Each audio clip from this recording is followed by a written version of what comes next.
Oi, bonitas e bonitos, tudo bom com vocês? Começando mais uma Quinta Misteriosa aqui no canal e como vocês podem ver, estamos na casa nova, cenário novo. Fiz um vídeo só sobre o cenário, vou deixar aqui em cima pra vocês. E queria pedir um pouquinho de paciência nesses primeiros vídeos, que a gente vai estar ajustando o cenário, ajustando o áudio, luz, tudo, então é tudo novo pra gente. Então se tiver um pouquinho de eco, alguma coisa, tenha um pouquinho de paciência. Não esqueça do like pra mim já no comecinho do vídeo, que me ajuda muito na divulgação. Aproveita e se inscreve aqui embaixo pra não perder nenhum vídeo novo. Playlist completa do Quinta pra vocês na descrição com todos os casos que eu já contei. Quinta Misteriosa também é podcast, o link vai estar também na descrição pra vocês ouvirem quando e onde quiserem. Também me acompanha nas redes sociais, que eu vou deixar aqui na tela pra vocês, que eu tô sempre postando conteúdo por lá. E pra quem não sabe, outubro é o mês mundial da visão. Já falei sobre ótica Menina Flor várias vezes aqui pra vocês. Já mostrei muitos óculos lindos e esse é o melhor mês para vocês renovarem os seus óculos, porque a melhor promoção deles é agora em outubro. E vale muito a pena aproveitar essa promoção do mês, porque você compra um óculos, leva mais um e ainda ganha um presente que eu vou mostrar pra vocês agora. E funciona assim, comprando qualquer óculos já com o seu grau ou um óculos de descanso, você leva mais um óculos 2 em 1, totalmente de graça, e ele já vai com o seu grau e também com anti-reflexo. E além disso, você ganha também o brinde, que é a case Serena, que eu tô com uma aqui. Ela é perfeita, ela é muito legal porque ela tem vários compartimentos, então aqui você guarda o seu óculos. Olha, ele cabe bonitinho aqui. E essa é uma case dupla, então vem essa parte aqui também que você consegue guardar aqui seu celular, cartão de crédito, você pode guardar também o que quiser desse lado, então ela é muito prática. Ela vem em 6 cores, uma mais linda que a outra, então é sortido, não dá pra escolher a cor, mas tenho certeza que vocês vão amar todas, porque são muito lindas. Já o óculos de brinde, você pode escolher o seu no site, o modelo que você quiser. Como eu falei, já vem com o seu grau, e eu peguei esse aqui, que é o Clip-On, que eu acho um dos mais legais, mais práticos pro dia a dia. Eu amo. Dá pra deixar no carro pra você, ó, tá com sol, você já coloca pra dirigir. Então esse presente que eles estão dando, né, no mês mundial da visão, que é um óculos a mais, e o brinde, né, que é a case, sairia em torno de R$360 e vocês vão levar tudo por 225. 2 óculos mais a case. E eu amo porque como Menina Flor não é brindezinho, é presente de verdade. Tipo, sempre são coisas muito legais. Vocês estavam pedindo muito pra eu falar de Menina Flor aqui. Então, pra aproveitar, é só vocês usarem o cupom que eu vou deixar aí na tela pra vocês. Também tem um vídeo no perfil da Menina Flor que explica certinho como usar o cupom. Todas as regras da promoção vocês encontram no site da Menina Flor. E essa promoção é válida até dia 31 de outubro. Então, assim, corre aproveitar que tá incrível. E agora bora começar o caso de hoje.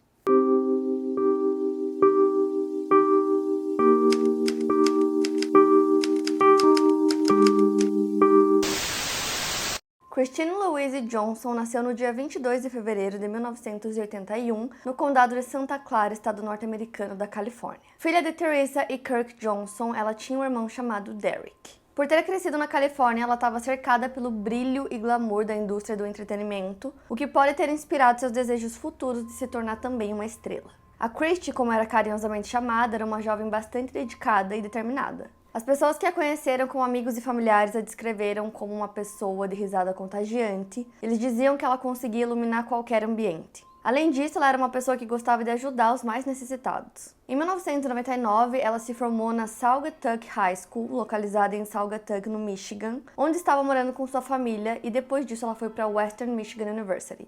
Em 2001, ela se mudou da pequena cidade de Saugatuck, no Michigan, para Santa Mônica, no sul da Califórnia, próxima a Los Angeles. Ela foi para lá para tentar ganhar a vida na indústria do entretenimento, seguindo um sonho alimentado, na infância. Ela estava terminando a faculdade e estava esperançosa com a sua carreira em Hollywood. Vivendo lá, Christy enfrentava muitas dificuldades em encontrar um trabalho, já que, assim como ela, muitas outras pessoas buscavam alavancar as carreiras, na indústria, o que acaba tornando o processo de se destacar cada vez mais difícil. Ela até conseguiu um trabalho como assistente de produções em um filme, mas depois disso ela não conseguiu encontrar mais vagas parecidas para continuar no meio. Ela pensou em voltar a morar com seus pais, mas ainda tinha esperanças de conseguir alavancar a carreira em Los Angeles, então ela decidiu ficar. Ela começou a trabalhar em uma companhia de celulares e, em paralelo a esse emprego, ela continuava buscando oportunidades em Hollywood. Em fevereiro de 2003, a Christy já tinha seus 21 anos e estava morando há algum tempo na cidade. No dia 15 de fevereiro, que é um dia depois do Valentine's Day nos Estados Unidos, a Christy estava conversando por telefone com a sua mãe, Teresa, e estava dizendo para ela que pretendia ir ao shopping naquela tarde de sábado.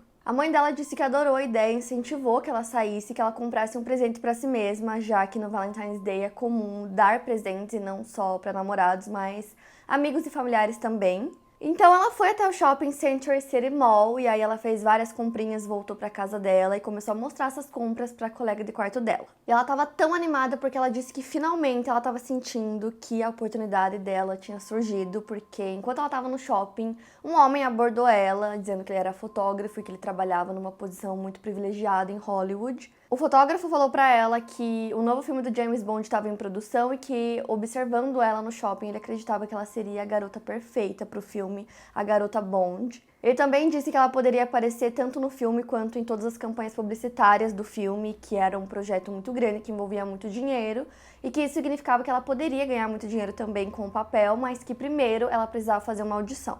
De qualquer maneira, a Christie ficou muito feliz, se encheu de esperança por finalmente ter sido vista por alguém, então ela acreditava que aquilo poderia ajudar muito na carreira dela. E aí o fotógrafo disse que naquele mesmo dia ia ter uma sessão de fotos e que ela poderia comparecer. E ele passou algumas orientações bem específicas para ela sobre como ela deveria se vestir, por exemplo, para a sessão de fotos. Ele informou que ela precisava usar uma camisa branca, grande, assim, estilo masculina, mini saia preta, uma meia calça transparente que viesse até a cintura e sapatos de salto agulha pretos. Então ela deveria encontrar o fotógrafo em Hollywood Hills, ele passou o endereço para ela e ela precisava ir até lá depois de algumas horas, né, do encontro deles. Ele garantiu para ela que lá ela iria conhecer alguns atores que já tinham interpretado James Bond. Então ela contou tudo isso para a colega de quarto dela, mostrou todas as roupas que ela tinha comprado, né, para se vestir daquela forma como ela deveria ir naquele dia, como ele tinha dito. E a amiga dela disse para ela ir, incentivou bastante que ela fosse e que desse tudo certo. Então, mais tarde, naquele mesmo dia, a Christie entrou no seu carro e foi a caminho da casa onde ela faria as fotos. E aí, as horas foram passando e ela não voltou para casa. A Christie tinha uma relação muito próxima com a mãe dela, então elas conversavam sempre pelo telefone, diariamente. No dia seguinte, ela não ligou para a mãe dela e no outro dia também não. Então, no dia 17 de fevereiro, já tínhamos passado mais de 48 horas desde a última vez que a mãe da Christie tinha falado com ela no telefone. Então, ela liga novamente para a filha, não obtém resposta, então ela decide ligar para o trabalho dela. E aí, quando ela ligou, ela descobriu que a filha não tinha ido para o trabalho. Como a Christie era uma pessoa extremamente responsável, dedicada, ela nunca faltava ao trabalho, os pais começaram a achar que aquilo era muito estranho e que alguma coisa poderia ter acontecido com ela, já que ela não atendia os telefonemas, não ligava para a mãe e tinha faltado no trabalho. Então eles decidem ligar para a polícia, relatam o desaparecimento dela e imediatamente pegam um voo para Los Angeles. Então eles chegam na cidade, o pai da Christie coloca uma foto enorme dela, tipo um pôster do lado de fora da casa que ela morava, onde tinha as informações básicas sobre ela. E aí a polícia manda também fotos e as informações gerais do caso para a mídia, para que eles divulguem o desaparecimento. E além disso, eles disponibilizaram um número de telefone para que as pessoas pudessem ligar caso elas soubessem alguma coisa sobre o caso. E o caso foi amplamente divulgado pela mídia, então rapidamente as pessoas estavam falando sobre isso, tinham muitos voluntários também que queriam ajudar nas buscas, então as pessoas procuravam pelo carro dela que estava desaparecido também. Eles ajudavam a espalhar posters pelas cidades, panfletos com as informações da Christie para ver se alguém sabia do paradeiro dela. Os investigadores decidiram ligar para a empresa de cartões de crédito a qual a Christie era cliente e eles descobriram que no dia que ela desapareceu, ela tinha feito várias compras. Então eles pedem acesso às imagens de segurança do shopping e eles conseguem ver a Christie fazendo compras por volta da 1 da tarde daquele dia. E eles começaram a analisar essas imagens de forma minuciosa para ver se eles encontravam alguma coisa que pudesse ajudar a entender o que poderia ter acontecido com ela naquele dia. E aí os investigadores decidem conversar com a colega de quarto da Christie. Ela explica tudo o que tinha acontecido naquele dia, que a Christie tinha ido para o shopping, feito várias compras e que ela tinha sido abordada por um fotógrafo. E que ele pediu roupas muito específicas, que ela comprou essas roupas e que depois ela foi até essa sessão de fotos. A colega de quarto disse que ela não conseguia se lembrar onde ia acontecer nessa sessão de fotos. E aí os investigadores conseguiram ter acesso ao telefone da Christie. Eles viram que ela fez uma ligação naquele mesmo dia às 5 horas da tarde para pedir informações. E que no momento dessa ligação, a Christie estava na vizinhança de Laurel Canyon, em Hollywood Hills. E juntamente a isso, uma testemunha entrou em contato com a polícia para dizer que tinha visto uma garota muito parecida com a Christie e a descrição do carro era idêntica à da Christie, então o carro branco dela, então provavelmente era ela. Essa pessoa disse ter visto ela pedindo informações em uma casa subindo a colina. Como a Christie tinha uma relação muito próxima dos pais dela, eles começaram a acreditar que talvez uma pessoa próxima a Christie pudesse querer machucá-la. Eles sabiam que ela estava tendo alguns problemas com o ex-namorado, eles tinham terminado. E ela já tinha feito uma ligação para a polícia uma vez, ela tinha feito uma denúncia de violência doméstica contra esse ex-namorado. Então a polícia chama ele para interrogatório e ele admite que realmente, no dia que ela fez essa ligação, aquilo tinha acontecido mesmo, mas que, além disso, ele nunca mais tinha feito nada pra ela e que ele não estava envolvido no desaparecimento. Ele disse que, inclusive, ele e a Christie já estavam conversando e estavam tentando se aproximar e, quem sabe, reatar o namoro. Além disso, ele foi bastante solícito com a polícia. Ele disse que ele estava muito preocupado com o desaparecimento dela e que ele queria ajudar em qualquer coisa que ele pudesse, então eles poderiam ligar pra ele a qualquer momento. E ele tinha um álibi também bastante sólido, então algumas testemunhas confirmaram esse álibi que ele estava fora da cidade no dia que ela desapareceu. Então esse álibi dele foi confirmado pelas autoridades, então ele não era mais um suspeito. E agora a polícia volta a estaca zero, né? Eles não tinham mais nenhum outro suspeito. E tudo isso aconteceu já nos primeiros dias da investigação, né? Logo depois que ela desapareceu, as pessoas estavam procurando muito por ela, o caso estava sendo bastante falado na mídia, mas não tinha nada, ninguém sabia de nada, não aparecia nada sobre a Christie. Até que 5 dias depois do desaparecimento, uma mulher chamada Susan Murphy entra em contato com a polícia. Então ela liga pra polícia e ela conta que ela viu nos jornais, né, que naquele dia que a Christie desapareceu, ela tinha sido abordada num shopping, eles falavam o nome do shopping, que um fotógrafo abordou ela, e aí a Susan ligou pra polícia e disse que algumas semanas antes tinha acontecido a mesma coisa com ela. Então a história que ela contou pra polícia foi exatamente igual a que a Christie contou pra colega de quarto, um fotógrafo que disse que estava trabalhando no filme do James Bond, exatamente a mesma história, e ele pediu pra que a Susan, a mulher que fez a ligação, fosse fazer essas fotos exatamente da mesma forma que a Christie, usando aquelas roupas específicas. Então, esse homem tinha abordado a Susan 3 semanas antes e eles não divulgaram nos jornais qual era a roupa que ele tinha pedido para ela vestir, mas foi a mesma que ele tinha pedido para a Susan, né, quando ela contou para os investigadores toda a história. Essa foi a parte que para eles foi a mais chocante, porque ele tinha pedido exatamente a mesma coisa e ninguém sabia dessas roupas. Então, fazia todo sentido que fosse o mesmo homem, né? Então, a Susan disse que quando ela leu as notícias, ela achou que poderia ser a mesma pessoa, por isso que ela fez a ligação para a polícia. Então ela contou que quando ele abordou ela, ele começou a falar sobre todas aquelas coisas sobre o filme, que ela poderia participar, fazer audição, e que ele começava a citar o nome de várias pessoas da indústria, então parecia pra ela realmente que aquela seria uma boa oportunidade. E aí ela disse que no dia que esse homem abordou ela, ele esperou ele se afastar e fez uma ligação pro Screen Actor Guild, que é um sindicato de atores. E aí ela perguntou se eles estavam realmente produzindo um filme do James Bond, eles falaram que não, então ela descobriu ali que o homem estava mentindo sobre esse filme. E mesmo sabendo disso, ela decidiu que iria se encontrar com ele mesmo assim. Então ela foi se encontrar com esse fotógrafo, mas ela não foi sozinha, ela foi com o namorado dela chamado Tony. E ela disse que eles também levaram uma câmera. E aí ela desceu do carro, o namorado ficou dentro do carro, mas ele estava observando tudo. E aí ela foi, né, conversar com esse fotógrafo. E aí ele perguntou se ela não queria tomar um drink com ele antes de começar a audição. E ele apontou para um prédio abandonado, como se fosse um bar, e ela disse que ela não queria, e ela queria que ele mostrasse uma identificação para ela. Então ela falou que não ia para lugar nenhum com ele até que ele mostrasse, ele disse que não tinha nenhuma identificação para mostrar, e nisso o namorado dela sai do carro e vai até eles, e é nesse momento que o homem percebe que ela não estava sozinha, e a partir desse momento ele muda completamente o comportamento dele, e ele fala que ela não serviria para o papel, e ele vai embora. Então a Susan e o namorado voltam pro carro e eles decidem começar a seguir aquele homem.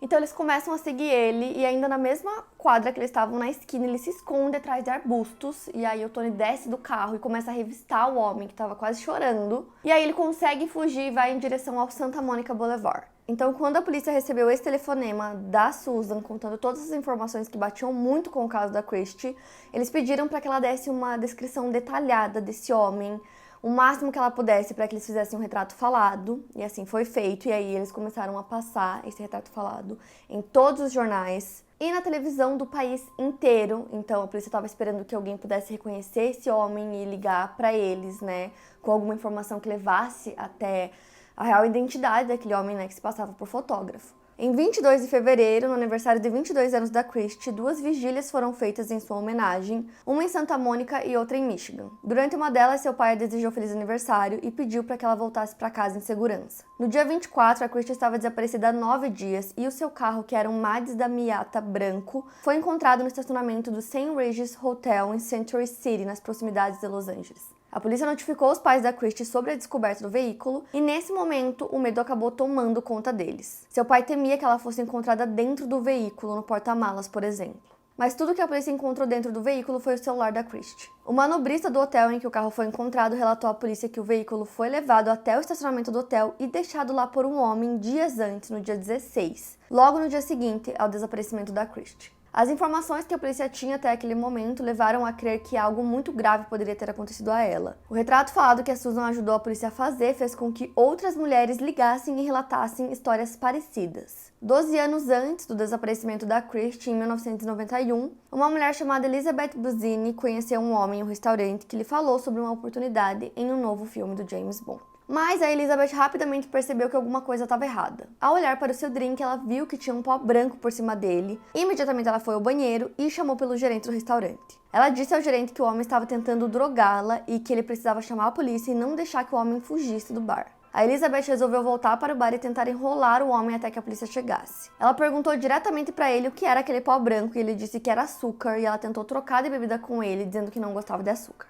Quando ela insistiu para que ele tomasse o drink, ele levantou e se retirou do bar antes que a polícia chegasse. A Elizabeth, ao ouvir a história da Christie, acreditava que o mesmo homem que tentou drogá-la era o responsável pelo desaparecimento. Além dela, mais mulheres relataram à polícia suas histórias, bastante similares entre si. Uma dessas mulheres era Christine Cludgen. A Christine disse que em 1989 ela conheceu um homem que supostamente se chamaria John Moroni. Eles conversaram por algumas semanas e o John se dizia um executivo da música e convidou ela para um encontro. Ele disse que a buscaria em uma limusine que eles iriam para um evento da indústria do entretenimento. Segundo ele trabalhava na Columbia Records e a festa que ele a levaria seria uma suíte do hotel. Primeiro eles foram jantar e depois eles pegaram uma limusine pro hotel. Mas assim que eles saíram do elevador, a Christine percebeu que tinha alguma coisa errada. Ela não escutava nenhum barulho nos corredores, nada que remetesse que havia uma festa acontecendo naquele andar. Eles entraram em um quarto vazio. O John tentou beijá-la e quando ela se negou, ele atacou. Ele tentou tirar suas roupas e pegar algo atrás da cabeceira da cama para amarrá-la.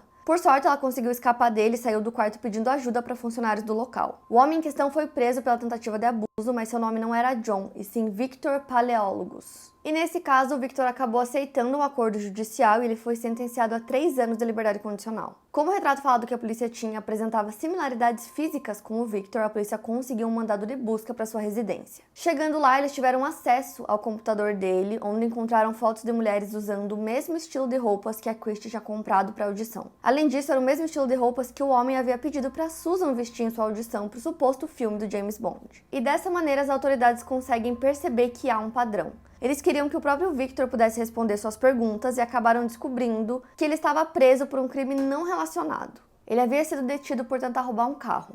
Quando interrogaram o Victor no dia 28 de fevereiro de 2003, ele negou conhecer a Christie pessoalmente, dizendo que havia visto a garota apenas pela TV por conta das notícias. Ao longo do interrogatório, ele continuou negando ter qualquer ligação com o desaparecimento e ele tinha inclusive um álibi para aquele dia. Naquela noite, ele teria ido a um restaurante da rede IHOP, onde ele encontrou um amigo. Esse amigo em questão confirmou que eles estavam juntos no restaurante jantando naquele dia. Mesmo apresentando esse álibi, ele continuava sendo o principal suspeito do caso. A Christie tinha sido vista pela última vez por volta das 5h30 da tarde do dia 15 de fevereiro, pedindo informações. O Victor só foi para o restaurante horas depois. Para os investigadores, essa janela de tempo dava oportunidade suficiente para ele ter feito algo com ela. O detetive John Henry diz que nesse ponto a polícia acreditava que ela ainda poderia estar viva, sendo mantida em algum lugar e eles precisavam encontrá-la para conseguirem resgatá-la e trazer de volta em segurança. Então, no dia 3 de março, a polícia pediu que a Susan fosse até a delegacia para fazer a identificação do homem que tinha conversado com ela no shopping.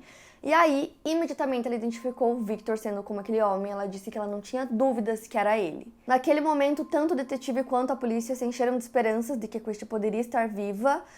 A família dela tinha perguntado para os detetives se o Victor tinha sido preso por assassinato e como não tinha sido o caso, eles acreditavam que ela poderia sim estar viva. Porém, naquele mesmo dia, no dia 3 de março, enquanto a detetive caminhava com a Susan para fora da delegacia, ela recebe uma ligação de um grupo que tinha encontrado um corpo em Hollywood Hills. Quando a polícia chegou no local, imediatamente eles conseguiram perceber que se tratava de uma mulher e que, pelas roupas e pela tatuagem, principalmente, eles sabiam que a Christie tinha uma tatuagem, eles identificaram que era ela. O corpo estava parcialmente coberto por um saco de dormir ou um cobertor. Estava entre os arbustos densos e também os braços e as pernas estavam amarrados com cadarços. Os médicos legistas observaram que a Christie havia sofrido abuso de forma agressiva. Além disso, tinham evidências no seu corpo que ela tinha sofrido um trauma contundente, indicando grande violência sofrida antes da morte. Os médicos legistas determinaram que a causa da morte foi estrangulamento. Porém, no corpo eles não conseguiram encontrar nenhuma evidência que pudesse levar ao assassino. Então, assim, não haviam fibras, nenhum fio de cabelo que não fosse da Christie, também não tinham testemunhas oculares. Então, assim, mesmo com todas as agressões, não haviam evidências de DNA.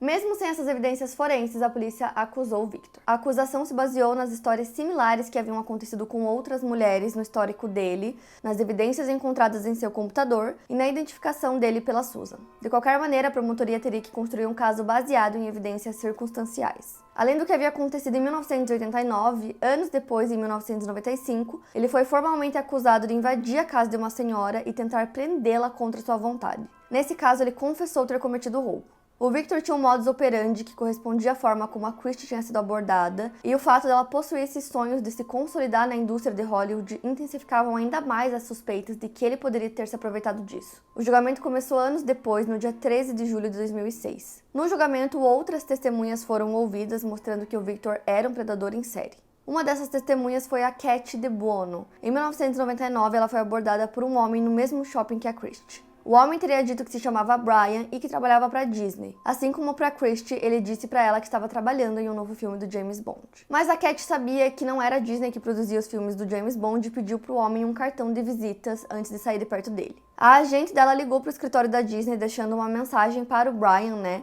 E aí um homem que trabalhava no local e se chamava Brian retornou a ligação dizendo que a mulher não deveria ir ao encontro que o homem tinha oferecido porque era uma oferta falsa. Então a Kat liga para o pai dela, que trabalhava na polícia de Nova York, e ele também a orientou a não ir para esse encontro, já que o homem poderia ser perigoso. De qualquer maneira, o homem não havia cometido crime nenhum ainda e a Kat decidiu ir ao encontro para prevenir que ele machucasse outras mulheres. Mas ela decidiu não ir sozinha e chamou um amigo que era dublê para ir com ela se sentir mais segura. No fim das contas, o homem que havia convidado nunca apareceu. Quando ela viu a foto do Victor na TV em conexão com o caso da Christie, ela soube que ela poderia testemunhar para que a justiça fosse feita. Outra sobrevivente que testemunhou foi a Heather Maher. Ela contou para o júri como Victor tentou abusar dela em 1998. Ele foi preso e se declarou culpado em 1999. Ele foi liberado com liberdade condicional em 20 de janeiro de 2003, depois de servir por 3 anos e 5 meses. 5 dias depois, ele teve seu encontro no shopping com a Susan Murphy, que também testemunhou no julgamento. No total, foram 7 mulheres que testemunharam contra ele. Com todas, havia o padrão de que ele prometia uma grande carreira na indústria, mas elas precisavam fazer uma audição primeiro, utilizando roupas específicas. Mesmo não havendo evidências físicas, as provas circunstanciais eram fortes contra ele. Ele aceitou fazer um acordo judicial para evitar a pena de morte, mas posteriormente ele escreve uma carta de 11 páginas para o tribunal pedindo para retirar seu acordo judicial por se considerar culpado. O juiz negou seu pedido. Em 15 de setembro de 2006, ele é condenado à prisão perpétua com no mínimo 25 anos de cumprimento de pena antes de ter direito à liberdade condicional. O pai da Christie deu uma entrevista e demonstrou estar muito aliviado com a prisão do Victor e com a sua condenação. Para ele, isso significava não viver o resto da sua vida com raiva. Seria substituir essa raiva do agressor por tristeza pela morte da sua filha. Bom, gente, esse foi o caso de hoje. Quero muito saber o que vocês acharam, então me conta aqui nos comentários. Não esquece do like, que me ajuda muito na divulgação do canal. Playlist completa do Quinta, com mais de 300 casos para vocês maratonarem aqui na descrição para vocês. Quinta Misteriosa também é podcast, o link também vai estar na descrição. Não esquece de me acompanhar nas redes sociais, que eu vou deixar aqui na tela para vocês. Estou sempre postando conteúdo por lá. E é isso, eu vejo vocês no próximo vídeo.